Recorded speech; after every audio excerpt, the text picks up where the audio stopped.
good to be here with you this afternoon. You know, when I was a little girl, I used to love superhero movies. I loved watching Superman and Wonder Woman. They always made everything right at the end. I enjoyed seeing the good guys beat the bad guys. Right over wrong, light over darkness. Then I grew up and became a grown woman. And I realized that superheroes, real superheroes, don't wear capes and have invisible airplanes. Heroes are the people like NAACP who fought for our rights and access to schools, access to better housing, and access to jobs. That's the work of real heroes. And it's this formidable organization that made it so that a young girl, a young Adrian, who was the first in her immediate family to go to college, to have the opportunity to stand here before you right now. You did that.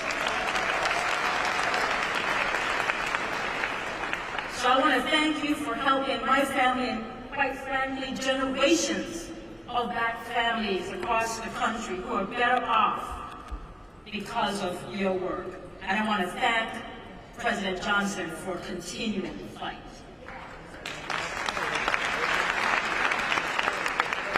But look, here's what I know. I know you can't do this hero's work alone. I know that doing the right thing is a team sport. And I'm proud to be a member of a team, the Biden-Harris administration, that understands right from wrong and what needs to get done. And at HUD, we are doing our part. In just the past couple years, we've helped 250,000 Black families buy a home. We've helped thousands of Black families keep their homes when times got hard. We've provided down payment assistance to help folks who may not have family and friends to rely on.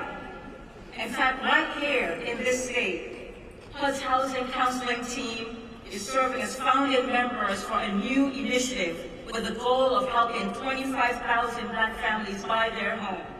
And let's hear it for that. And we're seeing progress. The homeownership gap between white folk and Black folk during this administration has been reduced by 13%. We know there's work to do, but we're on the right path. We've provided more support for renters to pay their rent. We've sent $50 billion to communities, and we provided more rental vouchers for low-income folks who just need a fair shot. We've given local leaders historic levels of funding to help our homeless brothers and sisters find shelter. And I'm seeing our homeless numbers go down in different communities across the country, but I know we have work to do. We have work that our grandparents, our sisters and brothers and cousins on the street need our help. HUD has provided millions of dollars to HBCUs to study and research ways that we can improve the housing condition of Black people across this country.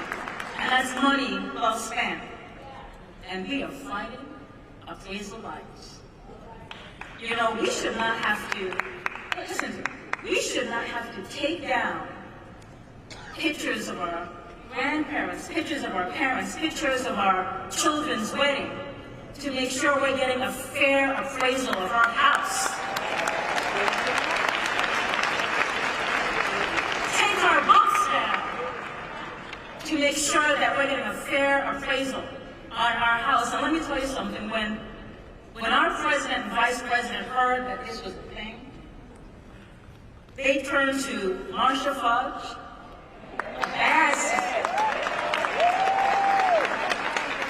a woman I'm proud to have called my boss, and then she retired on me. I know, I still talk to her about that. But they turned to Marsha Fudge and Susan Rice and said, we have to figure this out. And we have been on this journey to make sure that We're not just working to make sure people are empowered with information. People thought that that's what you did. That's not what you do. That was wrong. We gave them an avenue to figure out where they should go, but even more than that, we just settled the case with a group called the Appraisal Foundation to force them to diversify. This is an industry that is less than 1% of Black and brown folk. And we said, you need to look like America. And that's what we're going to do. And this is just some of the work we're doing to really be about helping Black and brown communities. We're getting housing built so people can live in places they can afford and neighborhoods with good schools. We're working to eliminate lead paint and other hazards from homes so our babies don't get sick. So we talk about our collective legacy, about what drives us to action, what keeps us moving forward. It's not the people who think that this work doesn't matter. It's not the people who tell us that our communities are doomed. It's not the people who don't want us to build more housing for people who don't have a lot of money. It's not the people who think that this extreme heat that I know I'm feeling here, I'm sure you are too, that somehow this is in our imagination. What drives me and my colleagues is the generations of Americans to come. The legacy we're building requires us to ask ourselves, when we look back at this critical moment in history, what will people say of us? What will we be proud of? Look, my colleagues and I know that there is more work to do. And that's why today HUD has awarded $325 million to cities and towns across the country to help restore affordable housing, build new housing, and support small businesses. And that includes $50 million right here in Las Vegas. It's why our president is announcing actions today to help American people with their high rents, and why we're investing to build more affordable housing for us to rent and for us to buy. Folks, HUD remains committed to our communities. We remain committed to fairness. We remain committed to justice. And we are committed to people who just need a little bit of help to get by, just looking for a fair shot. We are making sure this country lives up to not just its ideals, but to building a legacy that has a home for everybody. Because we have come too far to turn back now. We need you to be all in, and I promise you, we are all in with you. Thank you, NAACP. Keep being the heroes that you are, and let's keep fighting together. Thank you.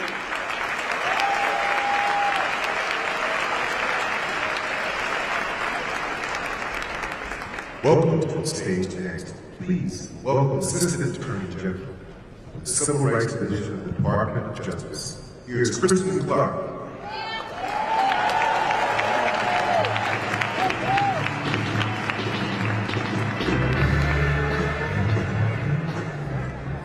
Good afternoon. It is a privilege to be here today at the 115th NAACP National Convention. This convention's theme, All In, reminds us of the members of our movement who risked their lives and their freedom to advance the cause of justice. Thurgood Marshall narrowly escaped lynching. Dr. King assassinated. John Lewis beaten within an inch of his life. Medgar Evers murdered. Countless others killed, beaten, and imprisoned. While I hope that none of us are ever asked to bear such risk, we should remember the sacrifices of those who came before us as we measure what all in means in today's fight for justice and what we must do to honor their legacy. And I want to turn to some of the work that we are doing right now to honor that legacy at the U.S. Department of Justice. the Civil Rights Act of 1964, the Voting Rights Act of 1965, the Fair Housing Act, the Matthew Shepard and Jamesburg Hate Crimes Prevention Act, and other federal laws give us an array of tools to fight discrimination and to safeguard our constitutional rights. And we use these tools every day to confront the injustices and inequities that flow from discrimination wherever we find them. One area of our work that remains a critical priority for the Justice Department is ensuring that law enforcement officials carry out their jobs lawfully and without bias. Our fight to ensure constitutional, fair, and non-discriminatory policing remains as urgent as ever. We have prosecuted officers who abuse their power, including those tied to the tragic deaths of George Floyd in Minneapolis, Tyree Nichols in Memphis, and Breonna Taylor in Louisville.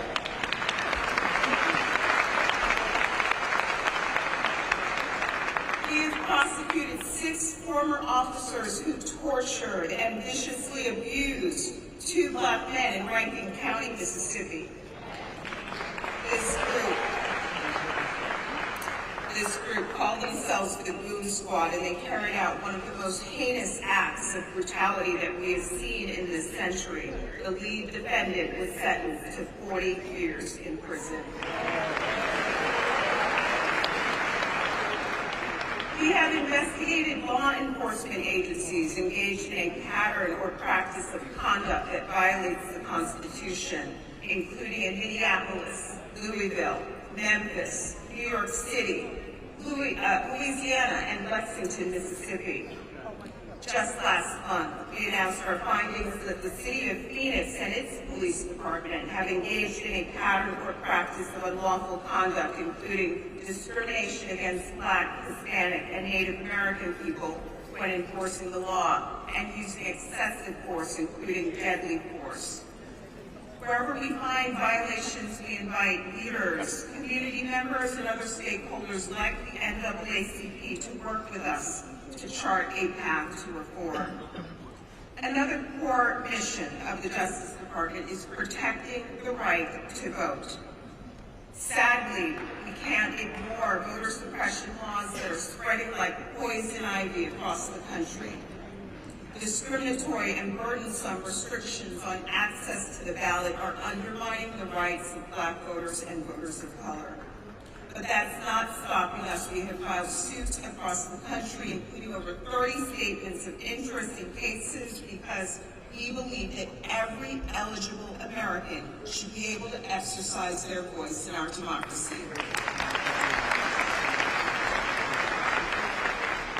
We're also working to confront the unfortunate rise in hate crimes that we're seeing. We've charged more than 120 defendants with hate crimes in over 110 cases since January of 2021. Those numbers include the 3 men who tragically killed Ahmaud Arbery simply because he was Black. Those numbers include the defendant responsible for the heinous murder of 10 Black people at the Top supermarket in Buffalo, New York, and a defendant responsible for the tragic murder of a Black trans woman named Di Doe in South Carolina. We do this work because racially motivated, white supremacist, anti-LGBTQI+, xenophobic, Islamophobic, anti-Semitic acts of hatred and violence have no place in our democracy today.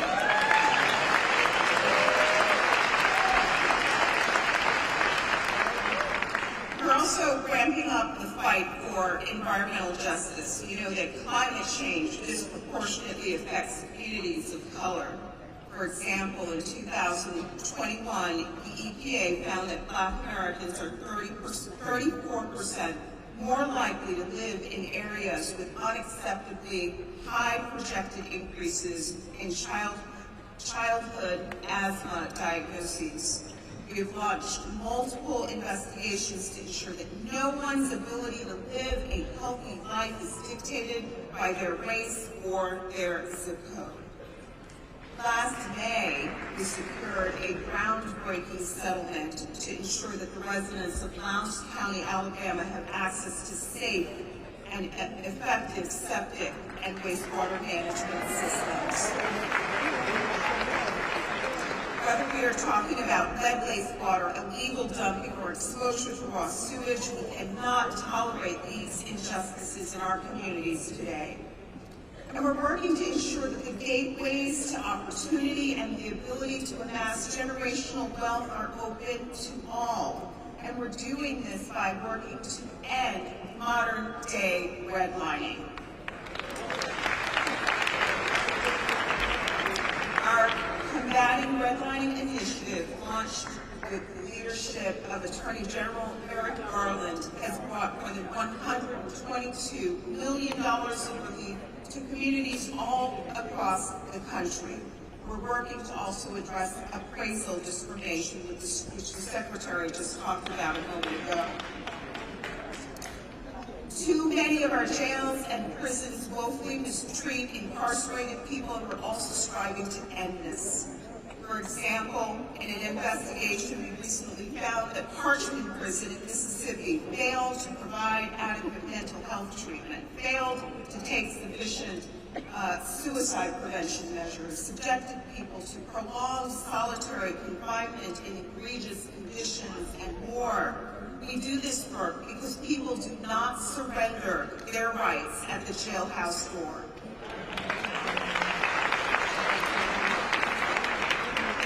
NAACP, this is just a small sample of our work.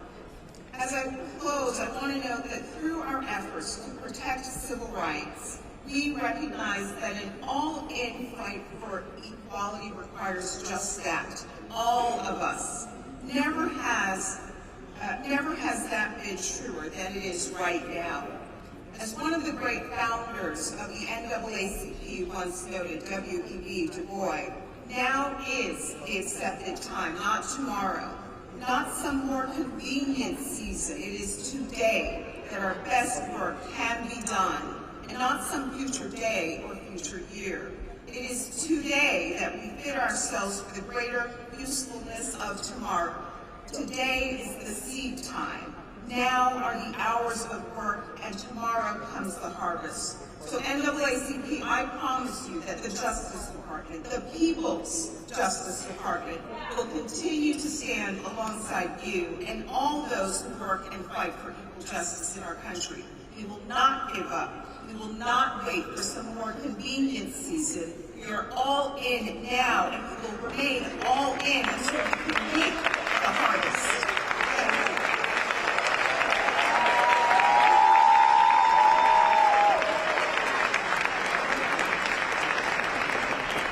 Next is the Senior Advisor to the President of the United States. Please welcome Stephen Benjamin.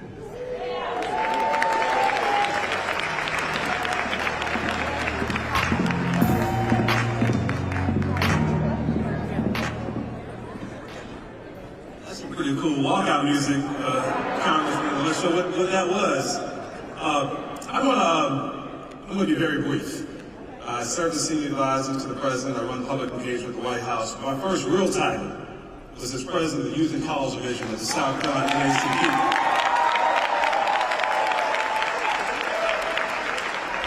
As my parents, my Congressman Jim Powers will tell you that titles don't make leaders. Leaders are servants. When I think about it, I'm here, honestly, in my capacity, my friend Derek Johnson, who I met as a youth leader here, asked me to say some things on behalf of the incredible, diverse leadership that our President has assembled across the administration, but certainly at the White House. I think of the President's wisdom, and I think of my grandfather, Sam Benjamin. My grandfather, like many of your parents, was not an educated man. He wasn't a man of letters. He didn't go to college. He did the degrees that we all have, but he was a Christian man. He would often teach me and my brothers the lessons that we need to know to survive in life. He often go to the book of Joshua, chapter 24. He talked about how Joshua renewed the covenant at Shechem. I assembled all the leaders, the elders, and the judges, and enter account from all the things that God had done for them up to that point. I sent Moses and Aaron to deliver them from Egypt. I delivered them in battle, the Amorites and the Perizzites and the Hittites and the Hivites and the Girgashites and the Jebusites and the children of Jericho, all the things that God had done for them up to that point. And he said, I'll give you a land for which you did not toil, in cities you did not build, and that you live in them, and eat from olive groves and vineyards that you did not plant. I give you a land for which you did not toil, in cities you did not build, and that you live in them. That's my daddy's long way of saying, now, boy, no matter how smart you think you are, no matter how talented you might think you are, no matter how you may think that life has just served up to you in a simple platter, you didn't get here on your own. You didn't get here on your own. There's a price that you must pay for the opportunities you've been given in life. You made sure I knew about the people who marched for me and didn't know me. The people who cried for me had no idea I'd ever exist. The people who kicked down the doors of the University of South Carolina in 1963 had no idea that Maggie and Sam's dad had a little boy who wanted to go there someday. People that died for me and didn't even know my name. So I'm here on behalf of all of us at the White House to say thank you, NAACP.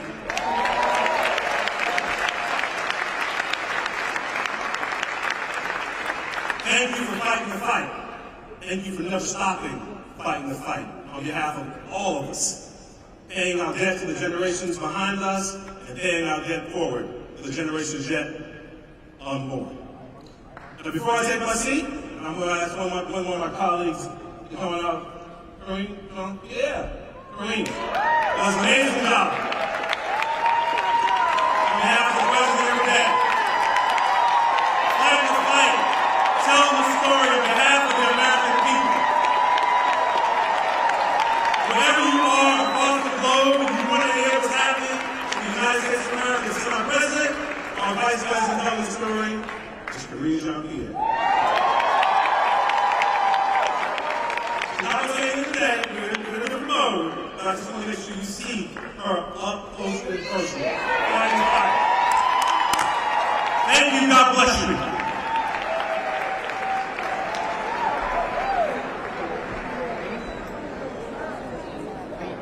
It's one thing to thrive, but it's another thing to do it for us.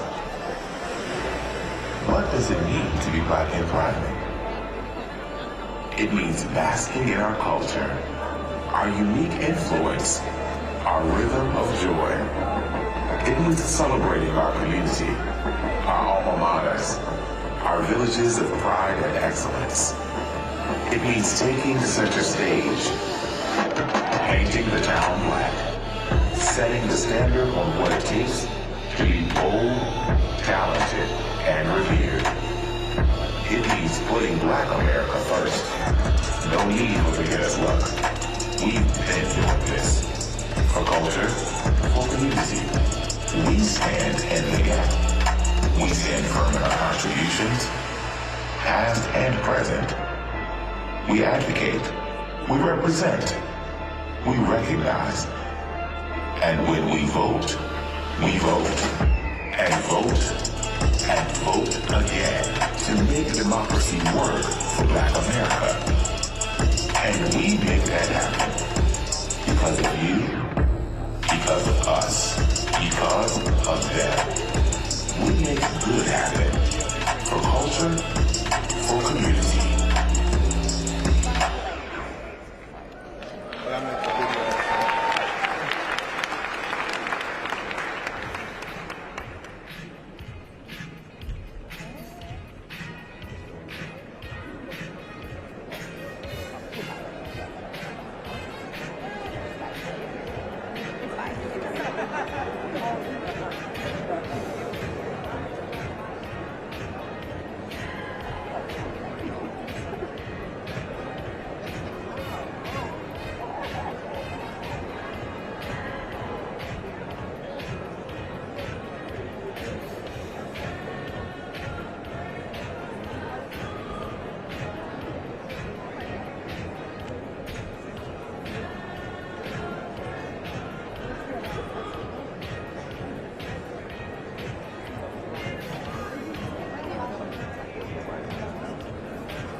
knows who he is. Somebody texted me to come to stage, right?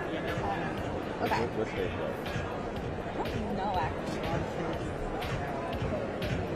it? So that means that stage left, right? Okay. Okay. If you're on stage. Okay. I'm texting somebody. So we'll see.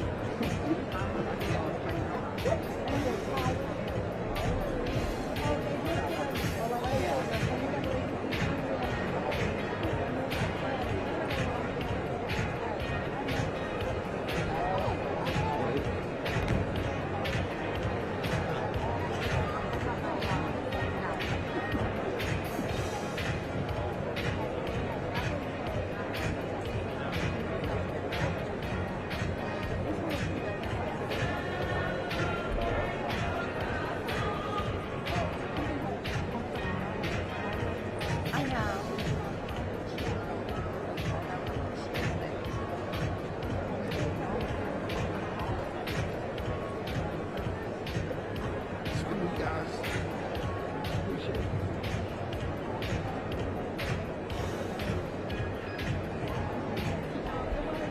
Please welcome NAACP President and CEO, Derek Johnson.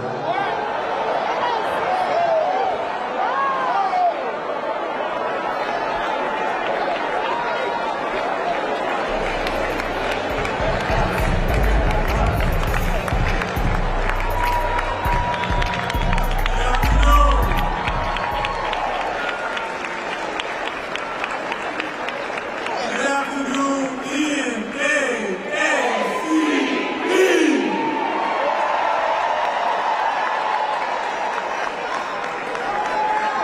This is a great day to share space with faces we know and those who we hope to know better.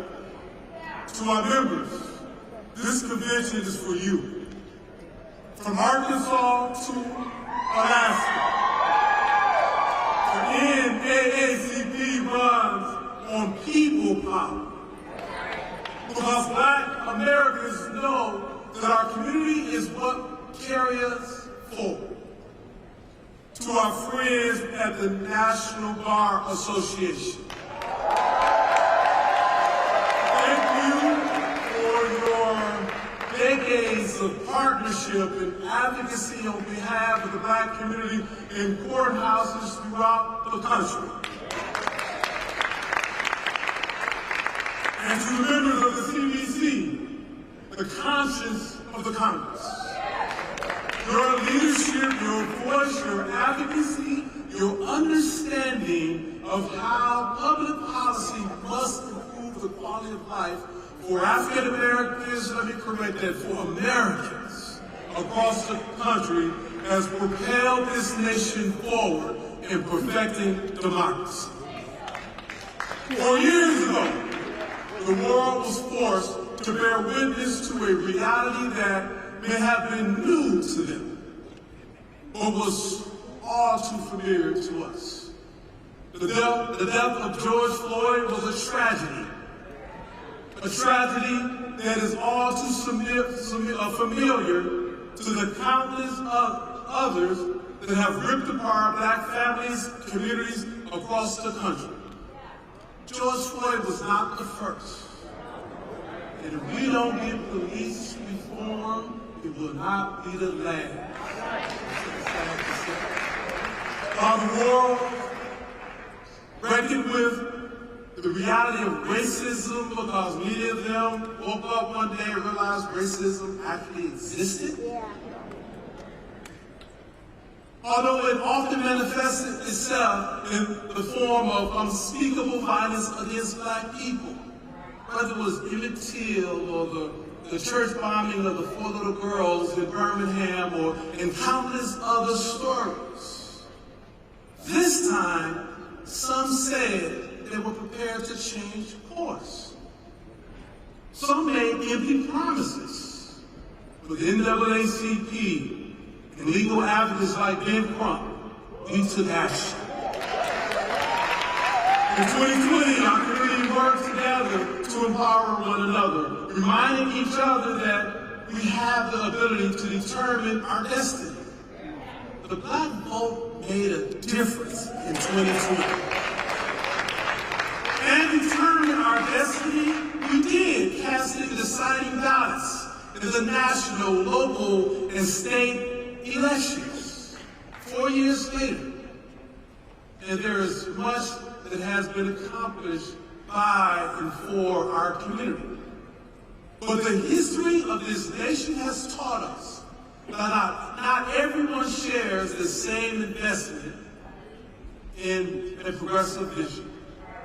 For some, the notion of progress is seen as a threat to the imbalance of power that has allowed them to prosper, while others are left in peril. The rejection of collective advancement and achievement has created division, pitting community against community, breeding extremist ideologies that leaves no room for compromise or conversation. After the abolishment of slavery, it was Jim Crow. After the Civil Rights Act, it was the war on drugs. After the election of the first Black president, it was Make America Great Again. And now, after the racial reckoning that a Black man lost his life, that all of us seen on social media platforms, on cable news, on broadcast news, the response is Project 2025.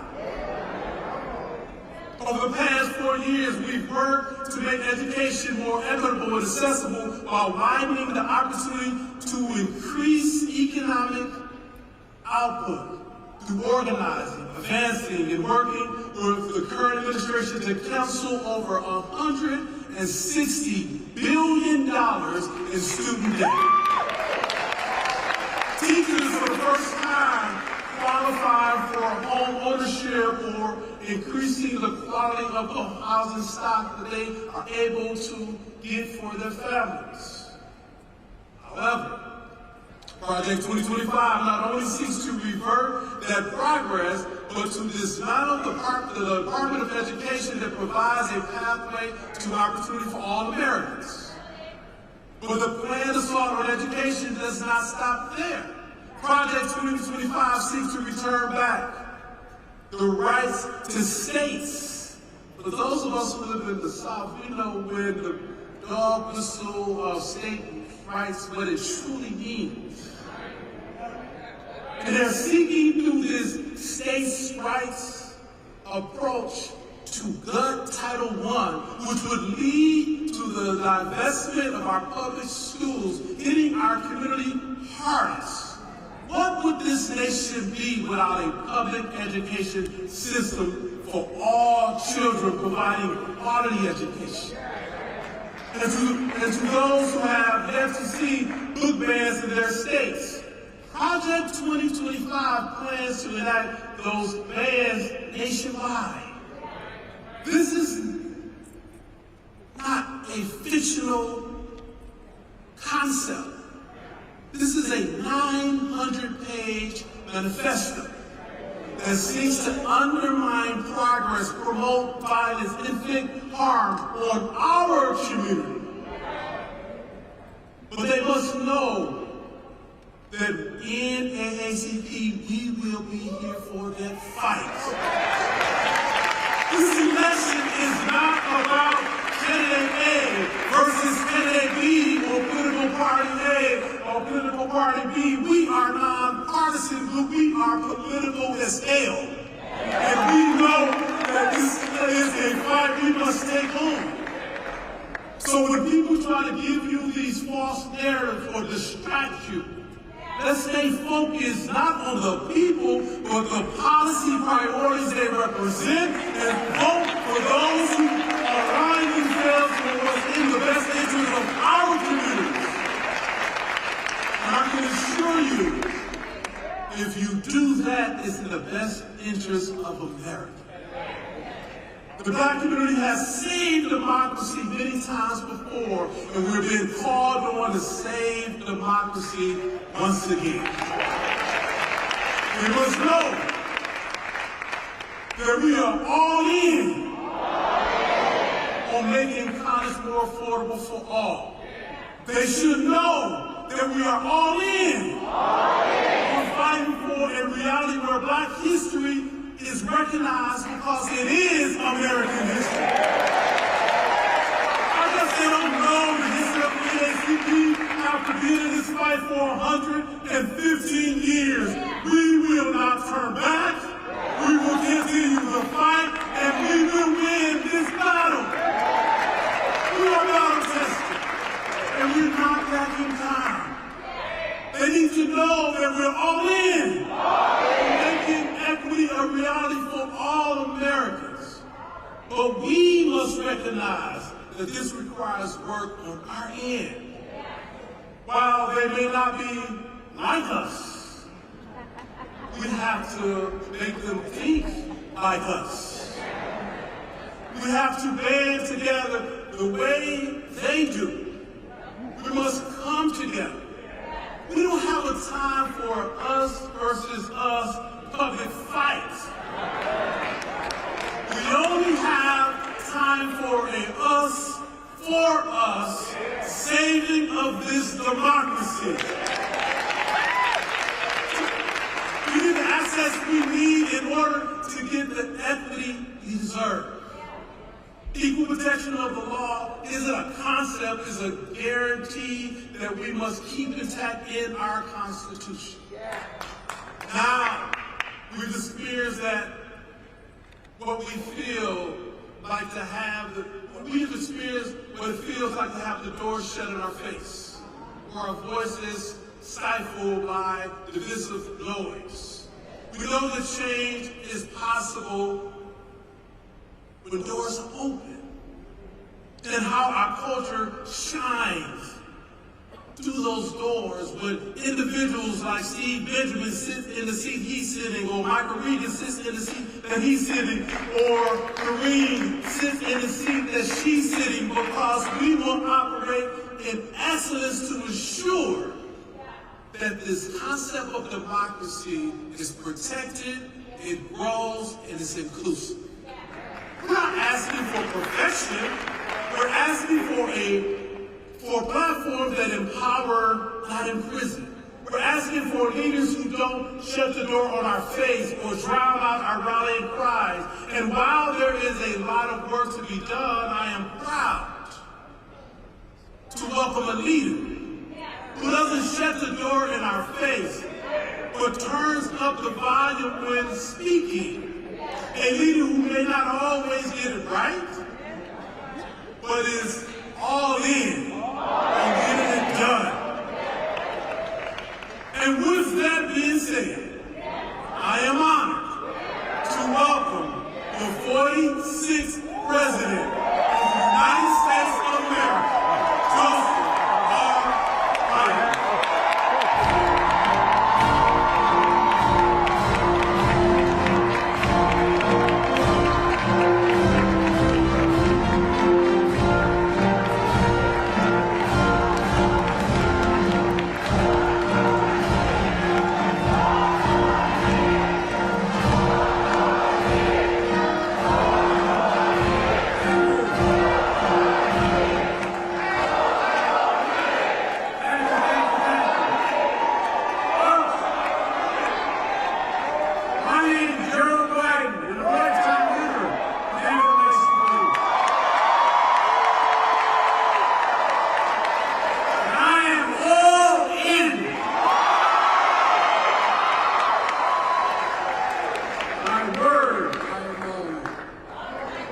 Johnson, thanks for the introduction and for your leadership, most of all for your friendship.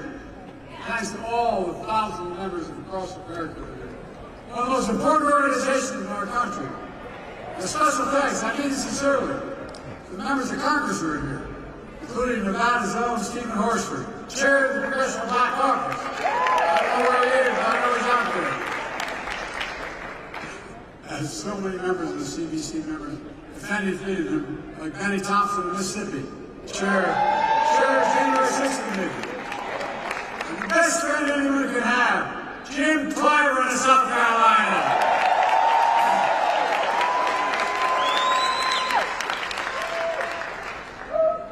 case you didn't notice, Jim turned around for me. Look, in June of 1947, Harry Truman became the first president to speak at this convention. And he was remembered for a lot of things. With the help of the NAACP, he desegregated the military. He laid the groundwork for the civil rights agenda. He built upon President Kennedy by that. President Johnson signed the Civil Rights Act of 64, 60 years ago. Harry Truman was president, was often counted out. He was also known for something else. The story goes, Truman said, "You want a friend in Washington? Get a dog." And guess what? After the last couple weeks, I know what he means. But that's why it's so good to have girlfriends. I'm not being solicitous. I have girlfriends. So many of you had my back, but I think I've had yours as well.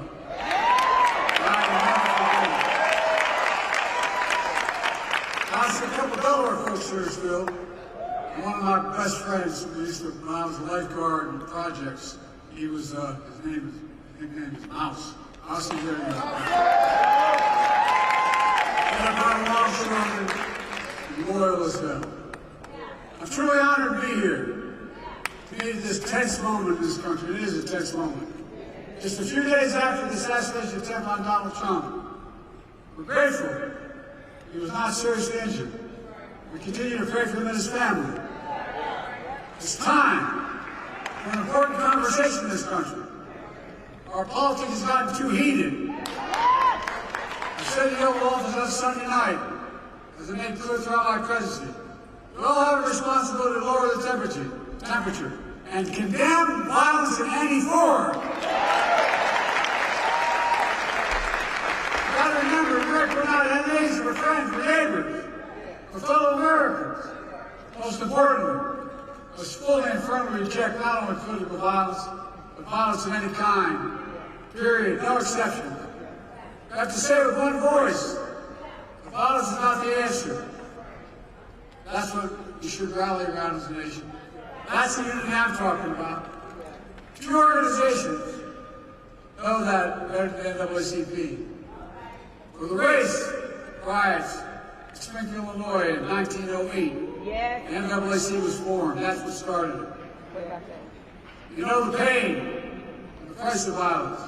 You understand, if you're going to talk about standing against violence, you must stand against all violence. You must stand against violence perpetrated against presidential candidates in Pennsylvania. You must stand against all violence. Violence perpetrated against George Floyd in Minnesota. Against black veterans like police officers, Eugene Goodman, on January 6th. Black election workers like Kirby Freeman and Shane Moss in Atlanta.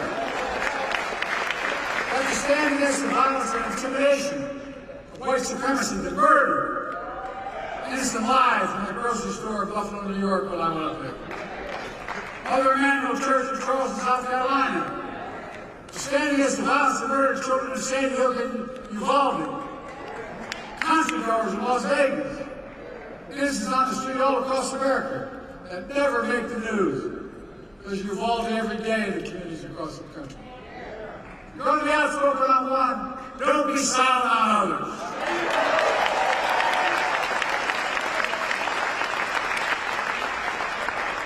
We're going to speak about violence. We're going to speak about guns. More children in America die of a gunshot wound than any other reason. That's stunning and that is sick.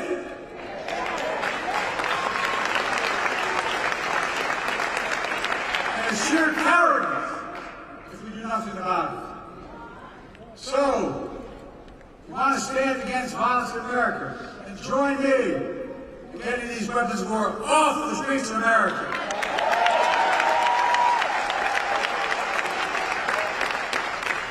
An AR-15 was used in the shooting of Donald Trump. This was an assault weapon that killed so many others, including children. It's time to outlaw them. I did it once and I will do it again.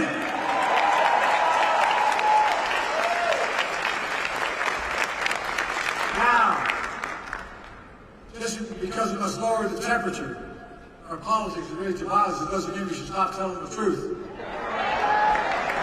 Who you are, what you've done, what you'll do, that's fair game. As Harry Truman said, I've never delivered or given anyone hell. I just told the truth and they thought it was hell. That's what I'm going to do. Here's the truth about why Donald Trump's presidency was hell for Black America. He tried to repeal Obamacare. He kicked millions of Black Americans off their health insurance. He had a $2 trillion tax cut. But overwhelmingly benefited the super wealthy, the biggest corporation, and exploded the federal debt larger than any one president has in one term. He left no room for us to do what we should be doing. Invest in things that affect people's lives, like child care, elder care, and so much more, that grow the economy to help people. His mismanagement of the pandemic was especially devastating to Black communities. Oh, I know. Other countries, other communities would call it.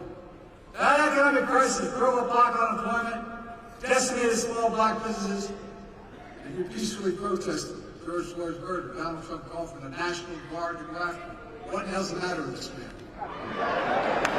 I'm serious. Go figure. A guy who spent the birth of his lie against Barack Obama saying he wasn't born in America and he wasn't a U.S. citizen. Of course, here's what he thinks of black jobs. I love this phrase, black jobs. It tells a lot about the man and about his character. Folks, I know what a black job is. It's the Vice President of the United States.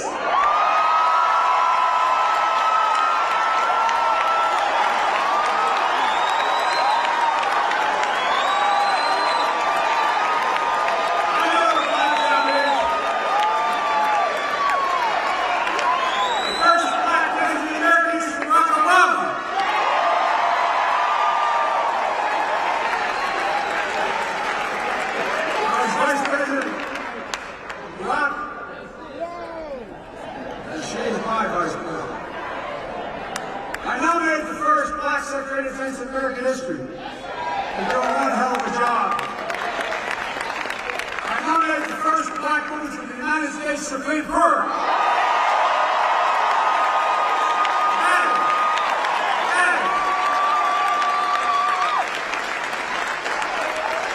I promised myself, and I promised America, that my administration would look like America. I'm proud to be the most diverse administration in all of history, and tap into the full talents of the nation. That's who we are. These guys don't get it. That's why we're so successful. I'm serious. That's what makes us the greatest nation on earth. It's not hyperbole. Folks, it's because of you that I'm president and Kamala Harris is vice president. By the way,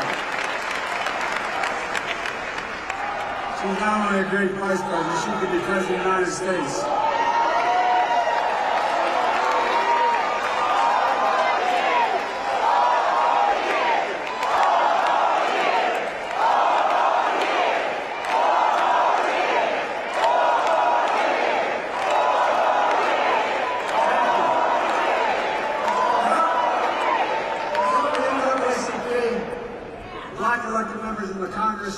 We've gotten so much done. Seriously, President historian said we've gotten more done of consequence than any president since Franklin Roosevelt. Just think about where the Black community was when I came into office. Think about how far the Black community has come. We still have a long way to go. COVID no longer controls our lives. Our economy is not free, literally the strongest economy in the world. Historic low Black unemployment. Record growth of Black small business. Let me say this again, because Trump is lying like hell about it. Black unemployment hit a record low under Biden-Harris administration. The first bill passed for $1,400 checks plus $300 checks per child, per family, per month in the pockets of people in this country. To get them through the pandemic. Not Trump's administration. Kamala and I did that.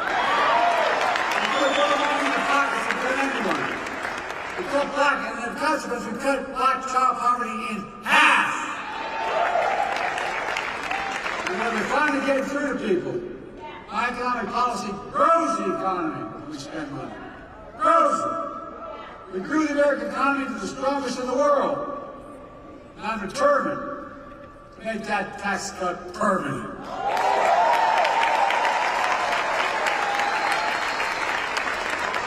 No child should ever go hungry in America. And by the way, all the data shows that we can't let them tell us we drive up deficits. They drive up deficits, folks. When you have child care, guess what? Mom or dad can work. And the child can be safe. We're connecting black neighborhoods that were cut off from old highways and disinvestment decades ago. My city, Wilmington, Delaware, I-95 runs up through what used to be the black community, divided, 6 lanes wide. We're going to make sure that the state's wanted, we're going to be able to pave over the top of that and still have the highway. Connecting neighborhoods. We're removing, which is costly, every poisonous lead pipe in a house in America so every child can drink clean water. Without fear of brain damage. We're delivering high-speed and affordable broadband. No child should have to sit out in the parking lot with their moms in front of McDonald's so they can get online to do their homework. And because of you, not only protecting Obamacare, you allow me to increase it, making health care more affordable, and by the way, more than it's ever been, millions of African Americans now have health care because of it. We're putting home ownership within reach. How do you generate generational wealth, no matter what community you're from? I know how we did it. Everything got stuck in Scranton with no jobs. Moved to Delaware. Dad worked like hell to get down payment to buy a small house. That's how you build equity. As small as a 3-bedroom split-level home with 4 kids and grandpa siblings, but it was a home, and he was able to build some equity. Look, we're making the most significant investment in climate ever in all of history.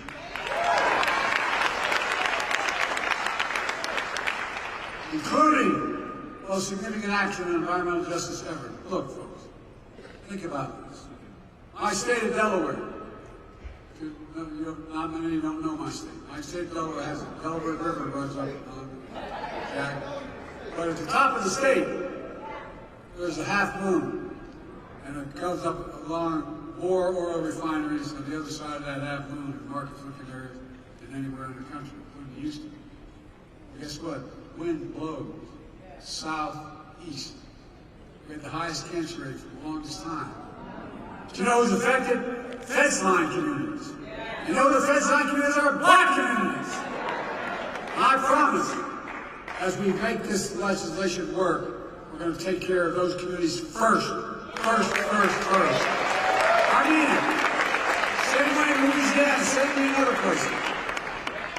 Look, we received student debt for more than $4 billion borrowed. A significant amount of black borrowed.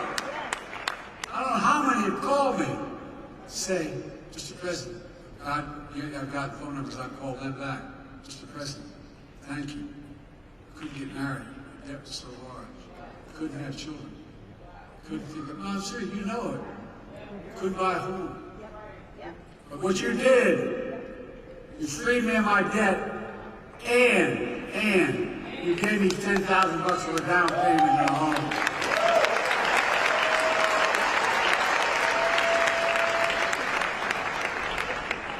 This project, 2024, Trump, 2025, Trump deal. You know, he talks about education. HBCUs are as good as any other university. Guess what? Not serious. Not a joke. Tom and I have a constant fight. She says Howard's the best. I say Delaware State's the best. That's where I got my start. My point is this. They don't have the endowment. So What are the jobs of the future? The high-tech jobs of the future. You're going to pay a lot of money. They don't have the money for the laboratories. They don't have the money for all that material. So that's why I've invested a record $16 billion in HBCU.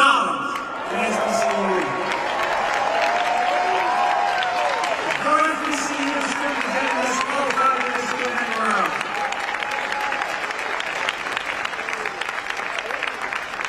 By the way, making sure that no one goes to jail for the mere use or possession of marijuana. The record should be expunged. Holds them back. All told because of you, NAACP, making the most significant investments in Black America ever in all of history. We're seeing the results. The racial wealth gap is the lowest it's been in 20 years. Inflation is down. In 3 years, we're coming down further, and we're going to have, as they say, a soft landing. Folks, you're going to see us grow faster and faster.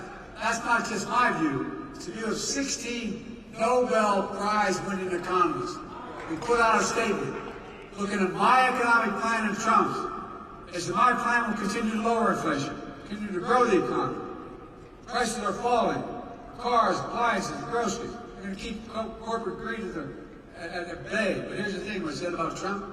They said his policies will cause a recession. Oh, these are not a Democratic outfit. 16 Nobel laureates.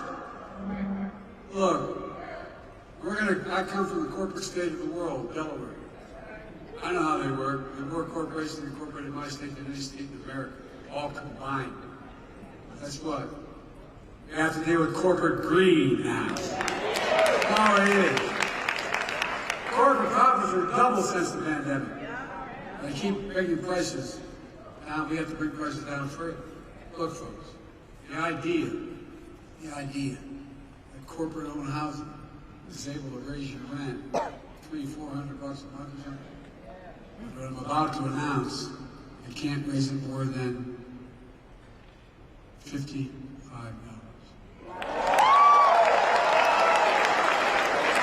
That could be the taking place. Bottom line is just getting started. Well, no, it's not enough to talk about the past. We need a vision for the future.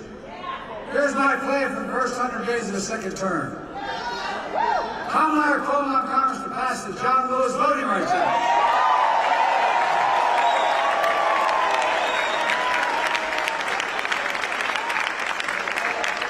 I did all I was constantly able to do with the executive authority, but we need the act. And we need to pass the Freedom to Vote Act. I'll sign the book of the law immediately. And guess what? Come hell or high water, we're going to restore Roe v. Wade as the law of the land.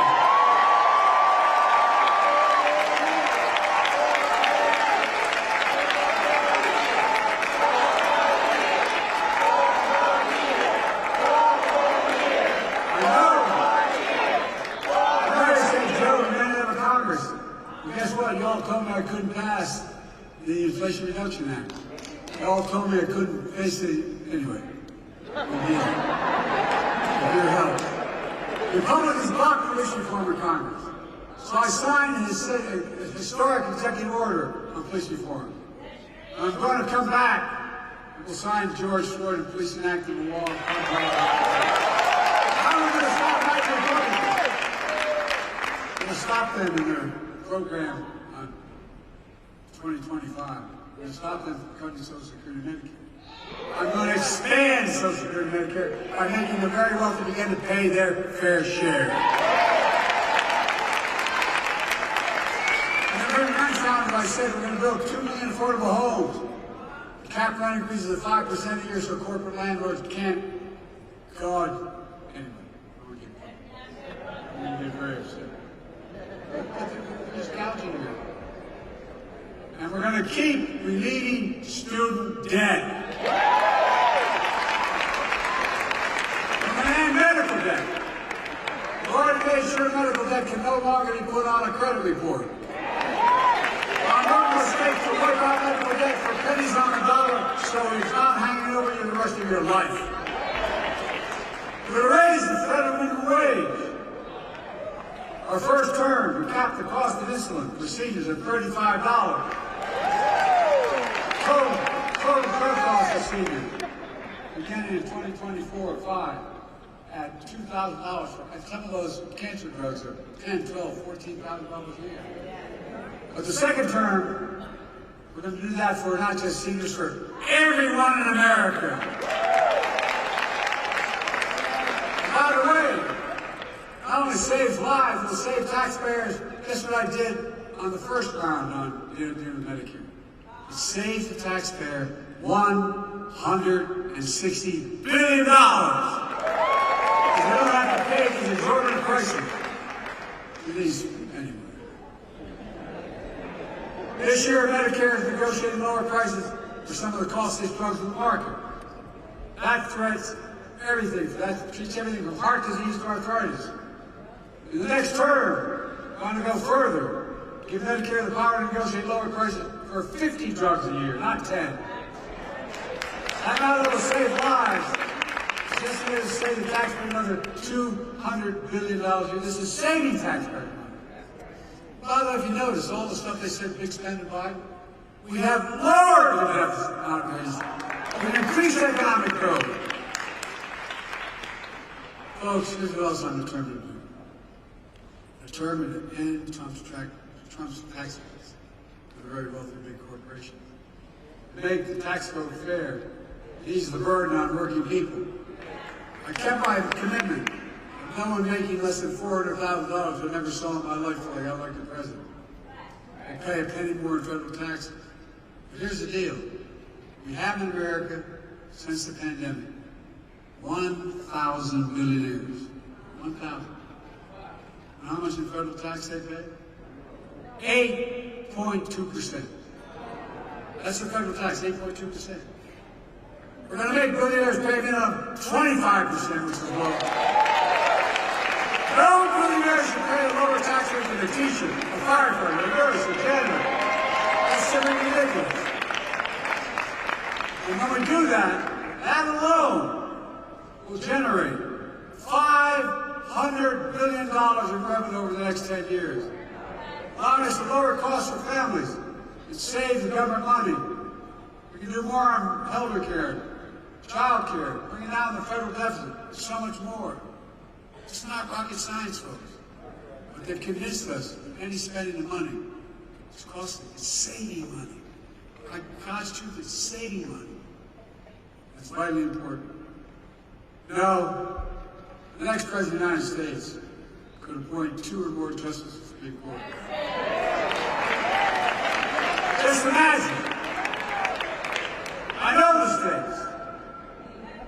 Folks, my vision for the future will continue to be all about working people in this nation. And my whole career, go back and look at it. I've not been perfect by any stretch of imagination. But a simple proposition, the family I come from, neighborhood. Everybody deserves a shot. Just a shot. No guarantee. Give hate no safe harbor. Leave no one behind. That's a stark contrast to my predecessor, the mega officials. They'll do everything, undo everything the NAACP stands for. But now they're trying to deny it. They're lying about their Project 2025. They want to deny you freedom, the freedom to vote, have your vote counted, and impose a nationwide ban on abortion. New Vice President, if you ever any doubt, man, just take a look at what he's been saying. They want to prosecute political enemies. They want to cut Social Security and Medicare, rip away protection from millions of pre-existing conditions, over 400 million people. Stop Medicare from negotiating lower prescription drug prices, risking people's lives, costing the government more money. They eliminate the Department of Education. Oh, you ought to read it. Saying it's a state issue. Give me a break, the state. You know how well we do with the states. It would cut school lunches, eliminate the Head Start program for lower-income children. It allow employees to stop paying overtime. Employers to stop paying, catch this one, stop paying overtime to hourly workers. They're such good. but give the very wealthy and big corporations move taxes. They've already eviscerated affirmative action. It also decimated diversity, equity, and inclusion all across American life. We're already trying to do it by banning books. We're trying to erase Black history. Black history is American history.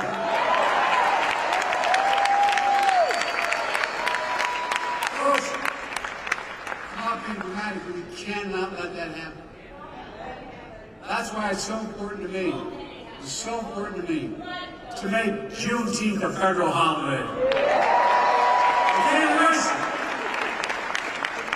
People are going to know what happened at Juneteenth.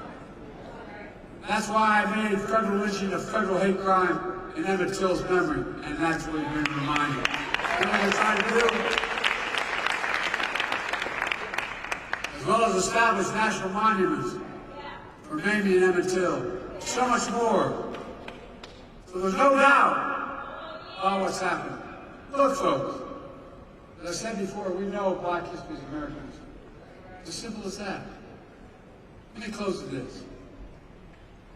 Mom tells us, I've been young and now I'm old. Yet I've not seen the righteous forsaken. I've not seen the righteous forsaken. And I will not see the righteous forsaken. Hopefully, today, I've demonstrated a little bit of wisdom. Here's what I do know. I know how to tell the truth. I know right from wrong. I know how to do this job. And I know the good Lord hasn't brought us this far to leave us now. So we're working with it.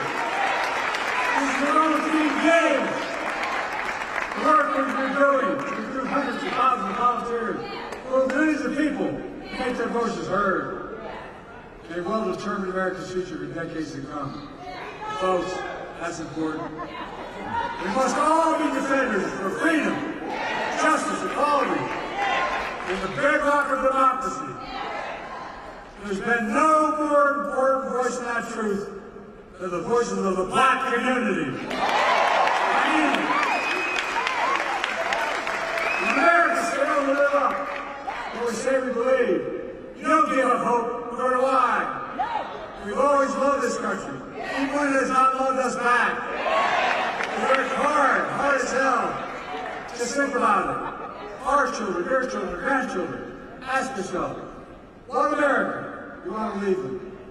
My answer is an America of hope, fairness, opportunity, possibilities. Look, I spent more time with Xi Jinping of China than any other world leader. I was with him in China on the steps of the mountain. He looked at me and he said, "Can you define America?" I said, "God's truth." I said it recorded. I said, "Yes, in one word, America. Possibilities. Nothing is beyond our capacity. America, where it's full of promises available to everybody. America, where racism and violence are no longer the ghost of too long haunted the nation. Folks, it's about you and your families. And everything the NAACP has stood for generations. Freedom, democracy, America. Always marching, always believing, always keeping the faith. We're going to do this. So they ask you, are you all in? I'm all in. I guess I can remember who we are. We're the United States of America, and there's nothing beyond our capacity to do it together. And let's stay together. God bless you all.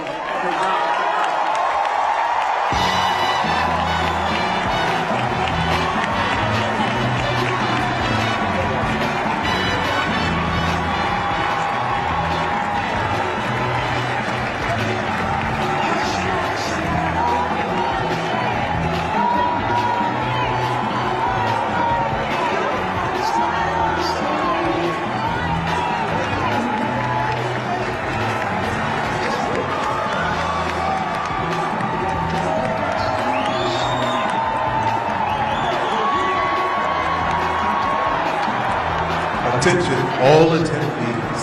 Attention, all. Please remain for this announcement. First, members of the resolution committee, please exit to the Mandalay Ballroom now. Main delegates and delegates, we welcome you to the 150th NAACP convention. Next, we will proceed to the Mandalay Bay Ballroom, where the resolution session will be held. Delegates will enter into the Mandalay Ballroom door F, marked for delegates. Delegates will sit in the front of the room, here to sit aside. Observers, please sit back of the room. Lunch will be served to delegates inside Mandalay Ballroom. You should have received a ticket here as part of your convention registration packet. Tickets are non-transferable and non-replaceable. Upon entering the Mandalay Ballroom you ask for your ticket and provide your choice of sugar, salmon, or vegan bowl. To receive your lunch, you must provide your lunch ticket to the attendant. You will receive your keypad to vote for resolutions upon entering the Mandalay Ballroom at the door. Instructions for using it can be found in the keypad along with the resolutions packet. The resolutions